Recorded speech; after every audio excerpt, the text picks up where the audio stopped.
Customs officers are at war with smugglers in the ports, airports, and at sea. Coming up, two suspects make a confession, and it could be Mark's first cocaine job.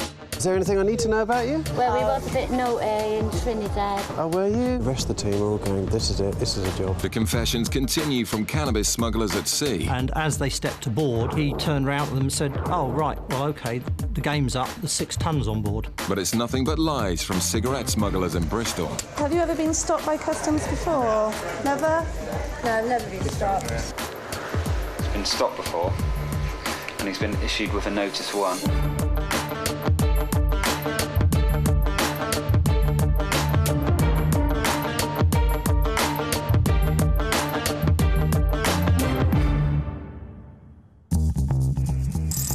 In Gatwick's South Terminal, Sniffer-dog Badger is examining baggage arriving from the Caribbean. Customs dogs are possibly the most powerful tool in the fight against drugs, and all have their own skills. Badger is known as a cocaine specialist. He gives a clear indication on this black suitcase. The case is put back on the carousel and kept under surveillance. Whoever picks it up will then be stopped and searched to see if Badger's right.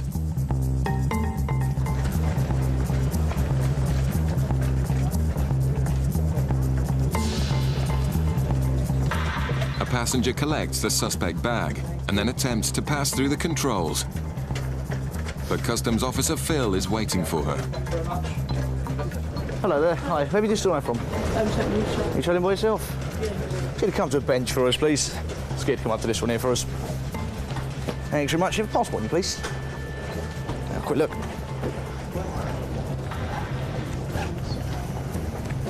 Right, are these all your bags here? Did you pack them all yourself? And do you know what's inside all of them? No, I've got clothes. Just clothes? Have you been forced or threatened to bring anything into the UK? And to understand the controlled drugs, firearms, they're illegal to bring into the UK. Let's have a quick look.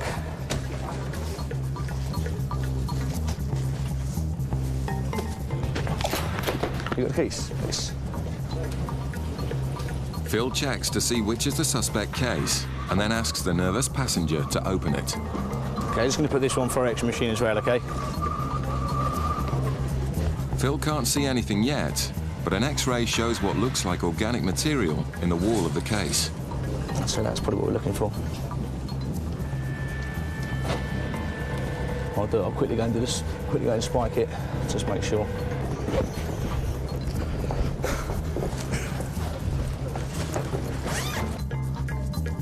Phil finds a white powder, which he tests to see if it is cocaine. Let's see.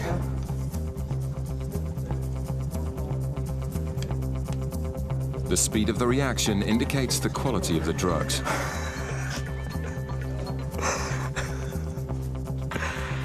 It's actually not reacting. It's gone now. Look. It's sort of. It's obviously not very good quality. That's what we were hoping for, but a bit quicker and a bit more. The purity is low, but Badger's legendary nose for cocaine has sniffed out another smuggler. OK, the time is 07:32, and I'm arresting you on suspicion of being involved in the importation of a controlled drug. You do not have to say anything. It may harm your defence. Do not mention, when questioned, something which you later put on in court. Anything you do say may be given evidence. Do you understand? Yeah. The woman's face says it all. Bootleggers use ferries to bring in large quantities of tobacco, and officers are cracking down on so-called baccy buses. Amongst all the innocent travellers, a passenger's offered a free trip away by bootleggers, as long as they agree to carry back the guideline allowance of tobacco, which the organisers then collect and sell on the black market. Did either of you purchase or obtain anything while you were away? I just got 100 cedis. 100? Yeah, myself. Yeah, and what And about I got you? some tobacco. Yeah, how much have you got? 20. 20 what? 20 packs of 10. Right, OK. Can I ask you just to pop through there and just let that officer just have a quick look at your bag? This passenger has 10 kilos of tobacco worth nearly £2,000. Now it's up to the officers to find out if it's for her own use. If not, it will be seized. In Bristol, dozens of flights a day arrive from outside the EU. Officers target these flights to make sure no one brings in more than their allowance of 200 cigarettes to sell on the UK's black market. Usually bags are x-rayed to catch the bootleggers in the act, but today a passenger hurrying through the customs channel alerts Jane, who pulls him in for a chat in the search bay. Have you got any cigarettes? No. None at all? No? Can you just get that one up on the bench and I'll just have a quick look in it, please? Well, I won't walk away now. Just take it. You have got Yes, cigarettes? yes. Well, can you just get that up there? The initial lie didn't work, and it's closely followed by another. It's only that one I've got. Right, OK. But Jane's having none of it. Can you get the other case just up on that bench and open it up for me?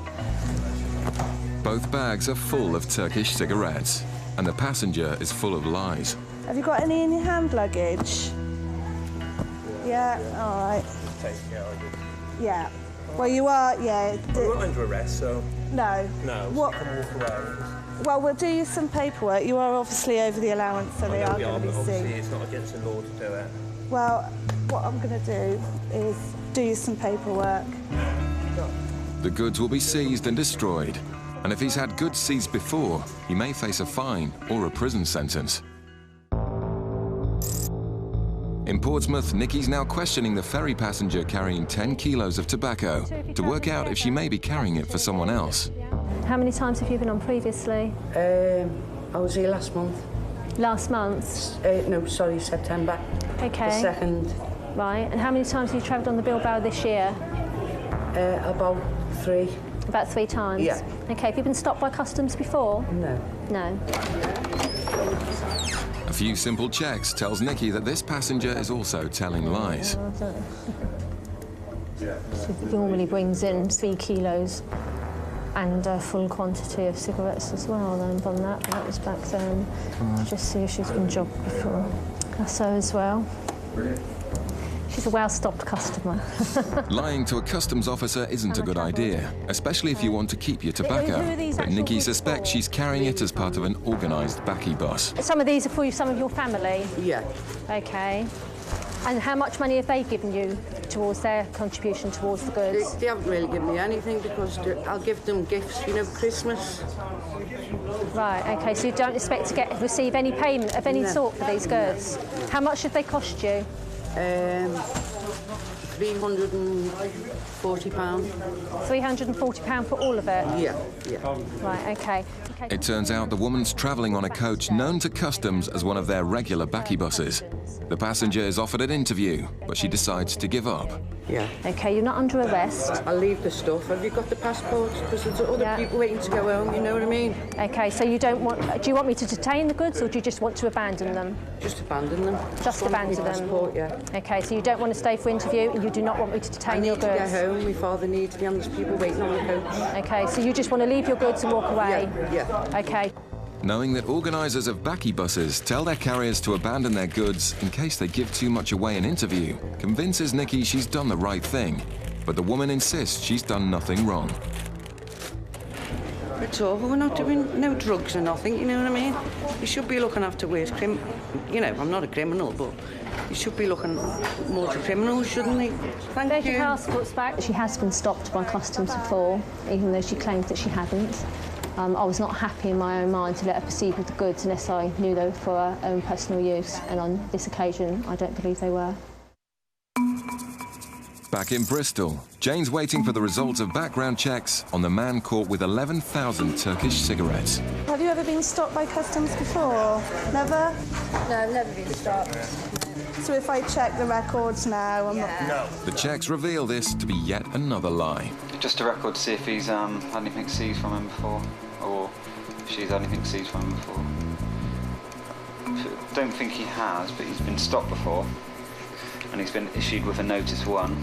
He said to me initially, I said, have you got cigarettes? He went, no. I said, well, I'm going to look in your bags. And he said, oh, they're full. Right. And he said that he knows. OK. Fair enough. So I'll just get rid of him, I think. The man has been stopped before, but it's his first seizure, so escapes a fine. Although he's lost the cigarettes, which will be added to the billions taken off the black market by customs each year. You could tell that this was for resale because of all the different brands. Yeah. And there was no luggage. No. And they were both trying to race through without getting eye contact with anyone. And that was why I went after him. because I think he was trying to get out quite quickly. Meanwhile, the woman in Gatwick's South Terminal won't be leaving just yet. What, just leave that there? Just come around here and go and take a seat on the far side, please. OK, do you understand why you've been arrested? No. OK, we found what we believe to be a controlled drug in your bag. She's keeping quiet. Not surprising, as there's around a kilo of pure cocaine in her suitcase. See, it's all the way around the bag. You can feel it as well, how thick it is. Good job. The woman's taken to the custody cells for questioning. If found guilty, she could be facing a long prison sentence.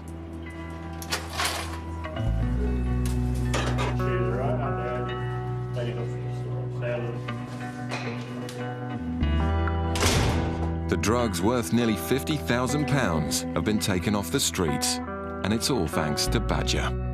There's always that time between the indication when they actually find it. Sometimes it can be up to sort of quarter of an hour before they actually give you the thumbs up there's something there. That's a bit of a worrying time. But with that indication, more or less knew there was something there straight away.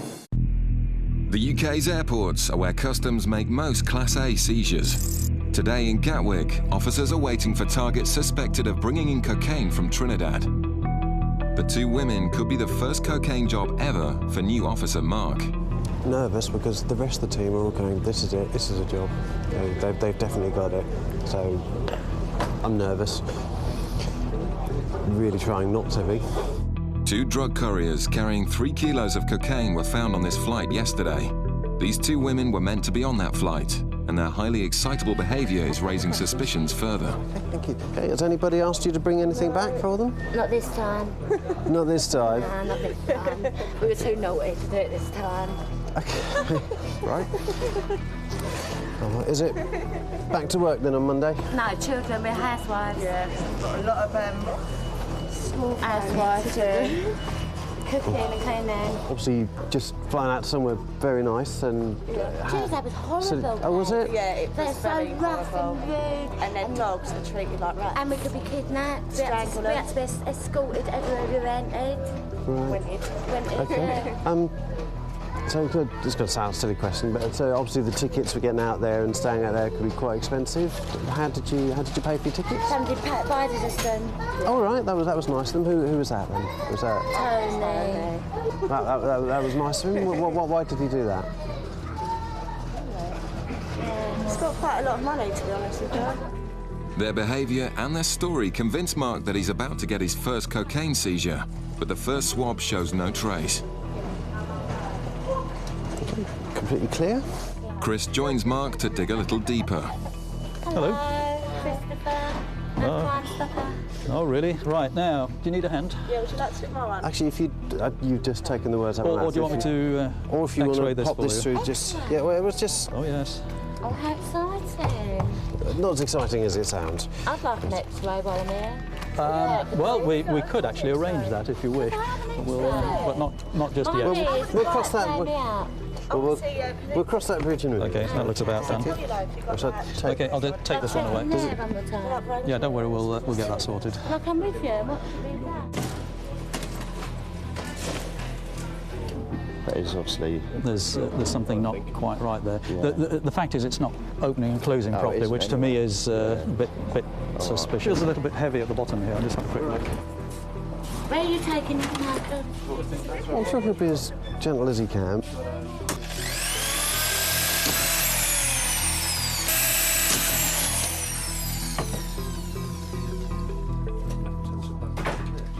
The bags are clean, but with so much to gain from smuggling, sometimes couriers carry drugs inside their bodies. We'll go for a strip search, presumably, rather than... What I'm about to do, I'm going to go and speak to a colleague because I'm going to ask for somebody to do a search of person. Search of Yeah, because of... well, that's not something that we can do. No, it would just be a visual. It would be a visual inspection. Well, because of where you've come from. but other people Hang come. on I just a think second. bullies Hang on just a second.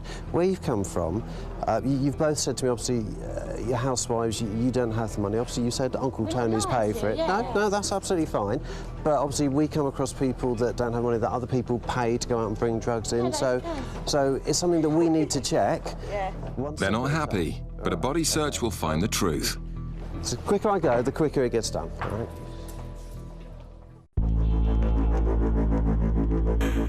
Officers aboard the cutters protect our coastline against drug smugglers, who are a constant but invisible threat. These high-powered ships operate in all weathers, but in September 2000, a storm off the coast of Cornwall drove them back into Falmouth in search of shelter. Always on the lookout for suspicious activity, they noticed another vessel taking refuge from the heavy seas. The vessel, rather than coming into Falmouth, it turned and went to the other side of Carrick Roads, which is into a small harbour, which is actually St Mawes. The officers thought it was a local, but then watched as it tied up in a dangerous position. As the tide started to go out, they realised that this mooring was actually on a mud bank or a sand bank, and the yacht was actually settling and starting to tip.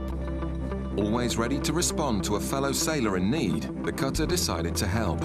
So they launched their onboard rigid inflatable, their rib, motored across into St Mawes Harbour, went to the vessel and challenged it. The officers had come to help, but the man on board was a smuggler who made a startling confession. And as they stepped aboard, he turned around to them and said, "Oh, right, well, OK, the game's up, there's 6 tons on board." The officers' act of charity had paid dividends. They were completely flabbergasted. The first reaction was, and what do we do now? And then somebody managed, so I better get a notebook out and make a note of this, because effectively I've got a confession already before we go to court. At which point they arrested him. The skipper was John Moore.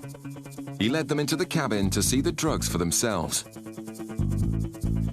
There were bales of cannabis, literally in every available space within the vessel. They also found evidence he wasn't working alone. But 2 passports were actually found on the vessel. So they decided that the best thing to do was to remove him from the vessel. 3 of the cutter crew stayed on board the ketch and wait and see if the crew came back in the morning. Moore's accomplices did return, right into the trap. It was about 8 o'clock in the morning. 2 men jumped into the cockpit of the yacht, and basically the cutter crew arrested them there and then. The accomplices, Craig and Needham, joined their skipper at the police station, where Moore's frank confessions continued.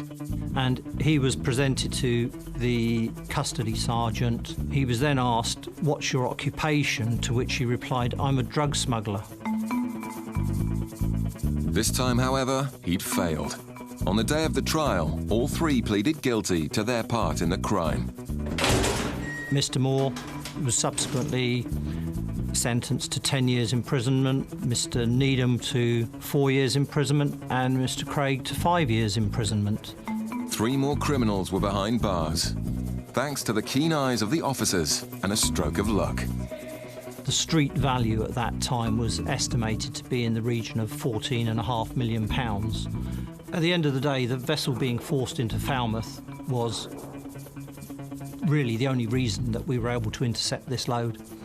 Without that, it's very unlikely anybody would have known that this consignment of drugs was on its way. Back in Gatwick's North Terminal, Mark is still hoping to find his first drug smuggler. His 2 female suspects are about to be searched. So far, they've cooperated, but the daughter is getting angry. The search, yeah, obviously I can... We're going to have a search. As soon as we've had that search, I think we should be able to leave. We've got children to get back to. You're delaying us for no reason. Once you've searched us, you know we have nothing on us, so why are we still holding your custody? Their story suggests they're carrying drugs, and Mark waits expectantly outside for the results. Bend over slightly. No, slightly. That's right, and part the cheeks of your bottom. The strip search finds nothing, but Mark refuses to give up just yet. A pair of shoes from the lady that we've just searched.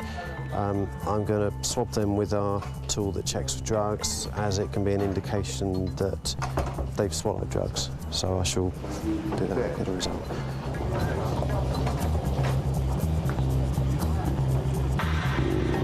A small indication. The indication means Mark wants to do a body scan. 0.5, something to think about. With these indications, keen to go for an X-ray, which the mum has already sort of informally said she's happy to do. What about the daughter in terms of X-ray? Do you think she'll be happy to do that? She's not happy to be here at the moment. If you don't think they're going to stay, you're going to have to look at arresting them. Worried about the daughter's reaction to the X-ray, they decide to arrest them. I'm arresting you on suspicion of being involved with the importation of a controlled drug. You do not have to say anything, but it may harm your defence if you do not mention when questioned, something which you later rely on in court. Who wants to go first, then? Let's get moving. The daughter agrees to be X-rayed first. In just a few seconds, Mark will know if they've swallowed packages of cocaine.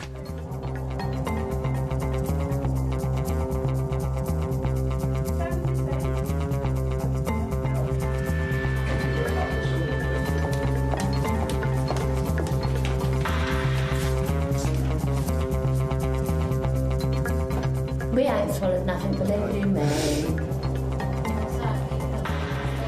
Right. Against the odds, both scans are clear. And Mark admits that this won't be his first Class A drug bust. 7:58, you're unarrested. Thank you very much. Mark and the ladies part as friends. And you're glad we weren't smugglers, aren't you? Yes and no. Why no? Because I haven't had my first... Catch of the day. Exactly. Well, I haven't had. Well, I'm still fairly new at this, and I haven't had my first successful job yet. Not that I'm wishing you particularly were a drug smuggler, but you know. But, and we do understand drugs is very bad in England, and we would not contribute to bringing in drugs. Because my husband died of a heroin overdose, my brother died of a heroin overdose, so I do understand drugs do not need to be in this country. I've got 4 children who I don't want on drugs, you know what I mean? So I'm anti-drugs, and I understand why you have to do this, you know what I mean? And all good on them, all good on them, yeah. The cocaine smuggler from the South Terminal was charged with attempting to import 873 grams of cocaine. She pleaded guilty and was sentenced to 6 years in prison.